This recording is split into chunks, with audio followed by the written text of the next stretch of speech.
9 verses.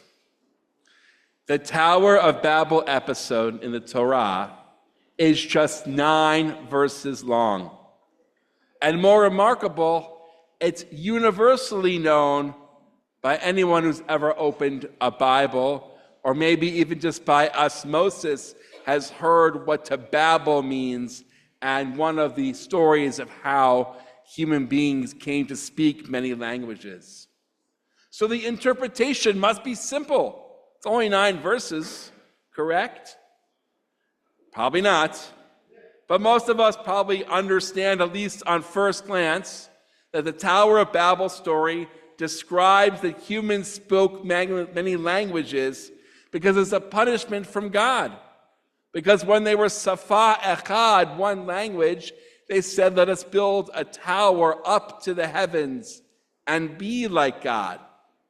And God doesn't want us to be like God. So God gave us many languages and scattered us about. But what is desirable for us as humankind? It seems the opposite is our logic. We should have one language, because then we can be more efficient. We could be more united. We could perhaps fight a little bit less and have less miscommunication, things lost literally in translation. But we've kind of failed at that. Jews have said, let's make Hebrew our one language. But wherever we went, we spoke the language of the area. Maybe we even made our own Judaic version of that, but we didn't keep Hebrew. The Catholic Church tried to unite around Latin, and that didn't work. We had Esperanto, created by a Jew, by the way. That was failed. And now we have Google Translate and AI. How is that going? Well, for my limited use, not so well. Many of you know that my mother likes to dabble in Yiddish. My girls are in AP Spanish. So when I want to have fun, I'll go to Google Translate and send my text based on what Google Translate says.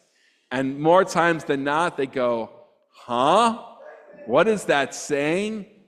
Because language is human-based, not artificial intelligence-based. It's subjective. It's about idiom. Syntax between one language to the next is very different. And so things do get lost in translation. But the question is, are we better off with one language or with multiple languages? God can get away with one language because God is omniscient. God knows it all. We human beings, the people of the Tower of Babel, thought they knew it all. We sometimes think we know it all, but we can't know the whole world. We cannot. We only see the world from our perspective. And so we create our language. We see the world from our perspective. But in our diversity, people see other parts of the world, not the same. And they have their language for it. And actually, research shows that we are better off when we see the world differently and then come together to build the puzzle, to build the tower.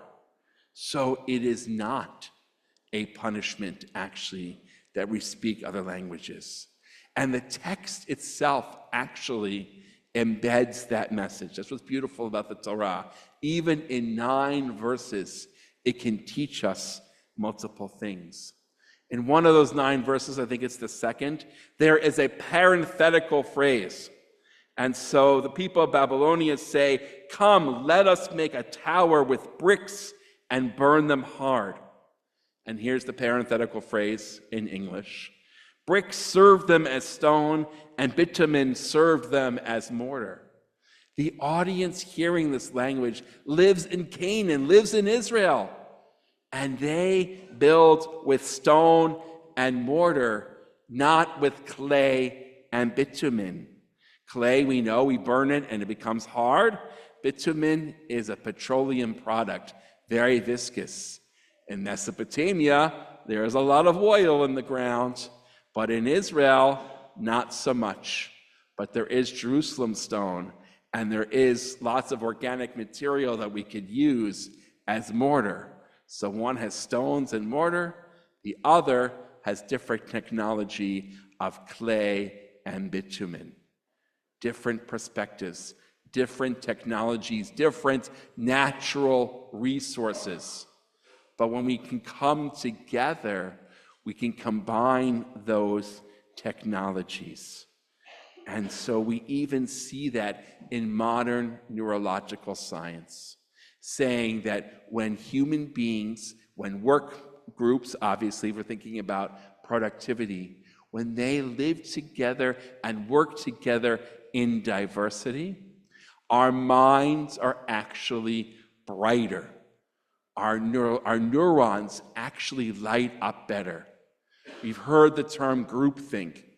Groupthink is not very good for us. We need to be able to have different perspectives to stimulate one another.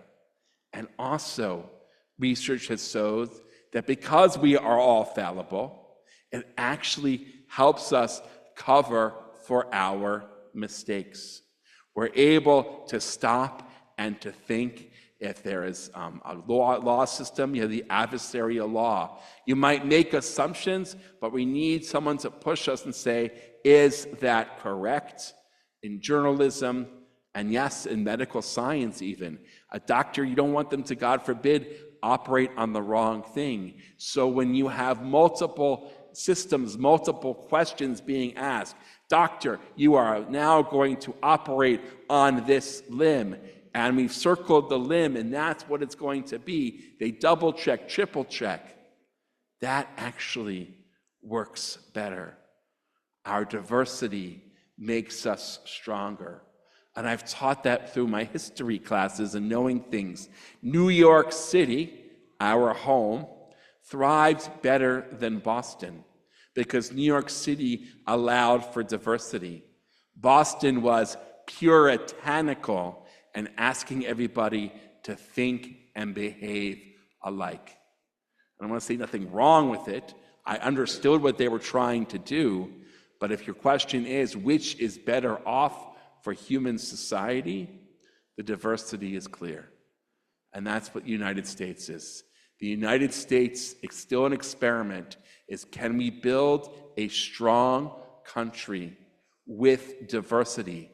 Can we take advantage of our diversity to build a better country, one that takes technology and invents new things and makes the world a better place? We all know that that diversity idea is challenged right now. We all know that Tuesday is election day, and I hope that you all go out to vote. But I have another challenge for you. We all know people amongst our friends, perhaps friends that we've kind of grown distance with, or even amongst our families, family who we might have grown distant with, who we disagree with. And we cannot have that. So I challenge all of us between now and Tuesday, maybe even later if you need it, to call one of those people that you've had disagreements with. Call them up, and obviously with love and kindness, listen to each other. Listen to each other and recognize that we are actually brighter and smarter and wiser when we do that. Because there will be a choice announced shortly after Election Day, and we're still going to be here, and we need to live with each other. So we might as well find the way to look at the story of the Tower of Babel, to look at history and say, when we embrace each other's diversity, we are all better off for that. Shabbat Shalom.